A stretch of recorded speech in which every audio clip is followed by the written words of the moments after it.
세 번째로는 자율과 신뢰입니다. 아까 첫 번째 무지와 결핍에서 잠깐 말씀을 드렸었는데요. 스타트업을 창업하는 창업자들은 경영에 대해서 모릅니다. 오한 형제들 역시 마찬가지였습니다.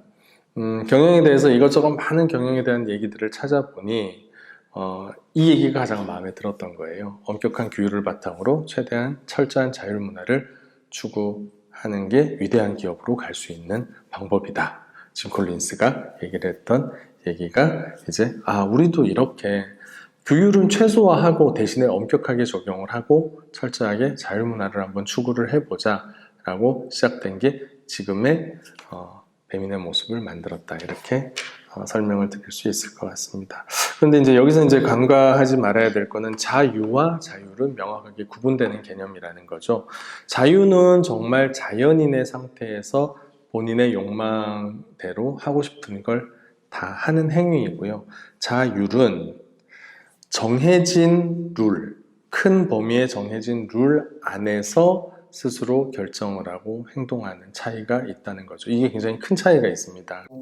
자율과 신뢰를 설명하기 위해서 좀 대표적으로 얘기할 수 있는 게 당근마켓의 무제한 자율 휴가나 유동적인 출퇴근이나 법인카드를 무제한 사용하는 거, 이런 것들이 있고요. 또 오한형제들은 많은 회사들이 이제 이 제도를 이제는 표방을 하고 있는데, 도서구매, 자기 성장에 필요한 도서구매비를 무제한 지원을 합니다. 한도 제한이 없다라는 게 좀 또 저게 가능할까? 저렇게 하면은 또 직원들이 굉장히 막 무분별하게 남발하고 이러지 않을까? 물론 사람마다 그 도서 구매에 대한 그 구매 비용이 굉장히 크게 차이가 났어요. 개발자들 같은 경우에는 책 한 권이 굉장히 비싸기 때문에 월 100만 원, 200만 원 이상을 쓰는 분들도 계셨고요. 그런데 아까 이제 말씀드렸던 최소한의 이제 큰 그 집단의 약속이 있죠. 이렇게 구매를 자율적으로 한도 제한 없이 구매를 한 도서 구매의 비용과 어떤 책을 샀는지의 목록은 전 직원들에게 투명하게 공개가 되게 되어 있습니다.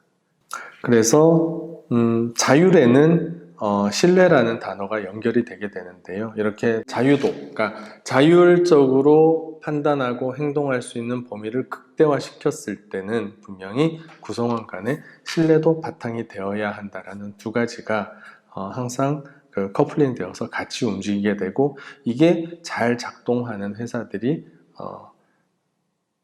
좋은 성장과 성과를 보이더라, 이렇게 좀 확인을 할 수 있었습니다. 네 번째로는 권력거리에 대한 얘기인데요. 많은 스타트업들, 성장하는 스타트업들, 그리고 건강한 문화를 가진 스타트업들은 불필요하거나 과대한 권력거리를 가지고 있지 않습니다.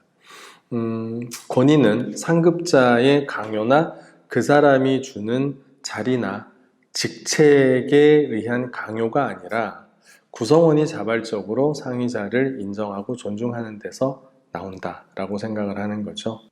그리고 퇴근할 때 인사하지 않는다. 이건 이제 퇴근할 때 눈치 주는 농담을 하지 말자라는 의미입니다. 퇴근할 때 기본적으로 사람과 사람 간의 예의도 그냥 갖추지 말자의 의미가 아니라, 이건 이제 배민에서 많이 이제 보여줬던 내용인데, 퇴근할 때 인사하는 모습들을 보니까 상사보다 먼저 퇴근하는 팀원은 항상 눈치를 보더라는 겁니다.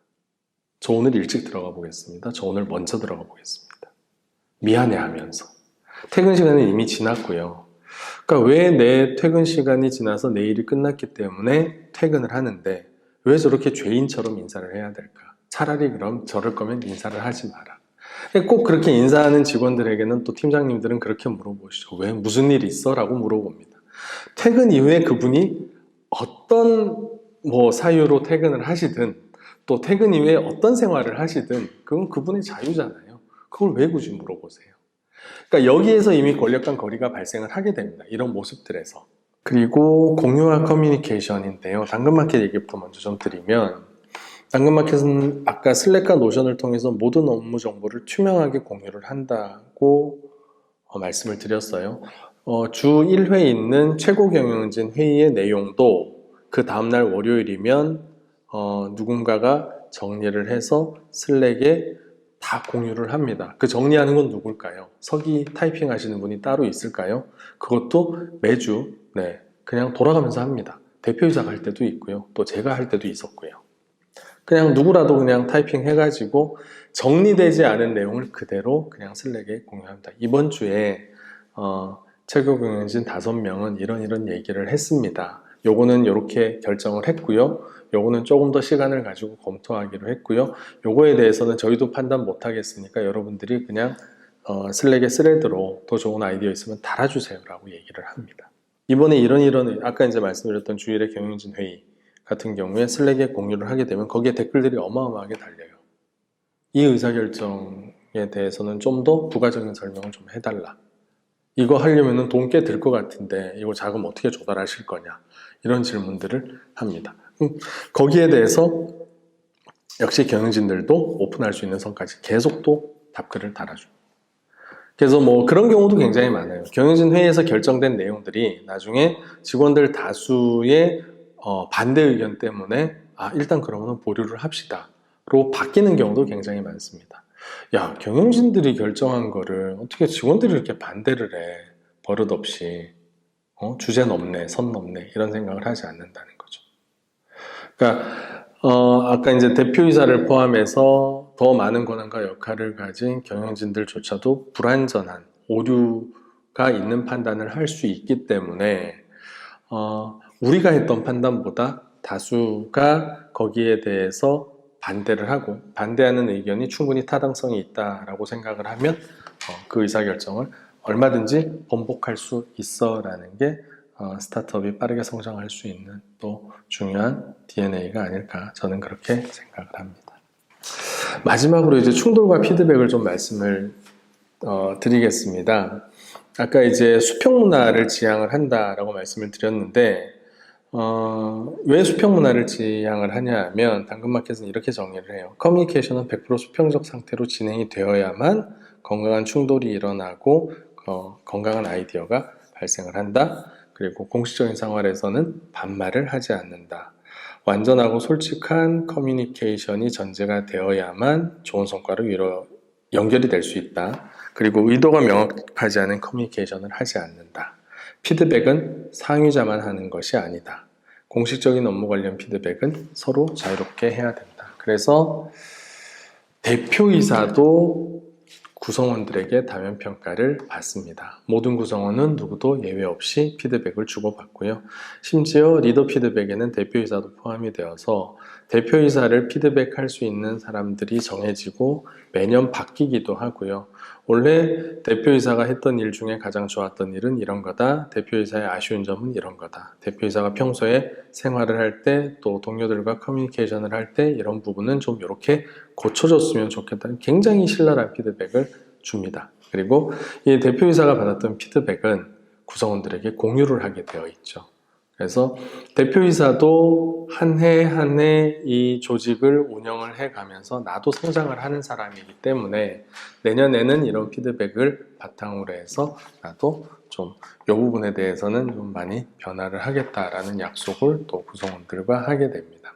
이런 모습을 보여지는 과정에서 사실 구성원들 간의 신뢰가 굉장히 단단해지고 그것이 조직의 성과로 연결이 되지 않을까 저는 그렇게 생각을 합니다. 그 조직과 구성원의 지속적인 성장을 위해서는 한 7가지 정도로 이렇게 좀 정리를 해봤는데요. 우리가 추구하고 있는 업의 본질이 무엇인지, 우리가 추구하는, 지향하는 고객은 무엇인지를 명확하게 정의를 하고 그 고객들에게 우리의 경쟁자들보다 끊임없이 새로운 경험이나 더 나은 가치를 제공을 해야 된다라는 거죠. 두 번째는 기존의 관행과 경직된 사고의 틀을 부정해야 된다. 이건 심지어 내부의 프로세스도 마찬가지입니다. 그러니까 안 되는 이유보다 되는 이유를 이제는 우선을 해야 되고 60-70% 만들어졌다면 시장에 먼저 내놓고 고객들의 반응을 보는 이런 실험적인 시도가 굉장히 중요합니다. 업무가 업무의 양이 아니라 질에 집중해야 된다는 거죠. 목표가 아니라 목적에 집중을 해야 된다는 겁니다. 수평적인 집단과 협력의 시너지를 중요하게 생각을 하셔야 됩니다. 잡담하는 구성원들에게 다가갔을 때 구성원들의 반응이 만약에 갑자기 구성원들의 대화가 딱 끊기거나 혹은 구성원들이 갑자기 흩어지거나 이러면 우리 조직도 이미 많이 건강하지 못한 문화가 형성이 되어 있구나. 우리는 수평적인 조직은 아니구나. 그렇게 판단을 하셔야 된다는 거죠. 엄격하고 모든 구성원들에게 예외 없이 적용되는 매우 최소한의 규율은 중요하지만 그보다 더 중요한 건 최대한의 구성원들에게 자유를 지향하게 하고 그 자율적인 판단과 행동에 대해서 책임지게 하는 문화를 만드는 게 성공할 수 있는, 성장할 수 있는 좋은 방법이라고 생각을 합니다. 다른 경쟁자들과 차별화된 우리만의 브랜드를 갖추는 것, 이게 바로 본질입니다. 그리고 기업 경영과 조직 문화에는 정답이 없기 때문에 우리만의 가치관을 끊임없이 구성원들과 함께 고민하고 정의하고 이걸 다시 파괴하고 재정의하는 과정이 바로 스타트업의 성공 DNA를 우리 조직에도 이식할 수 있는 가장 좋은 방법이 아닐까 생각을 합니다.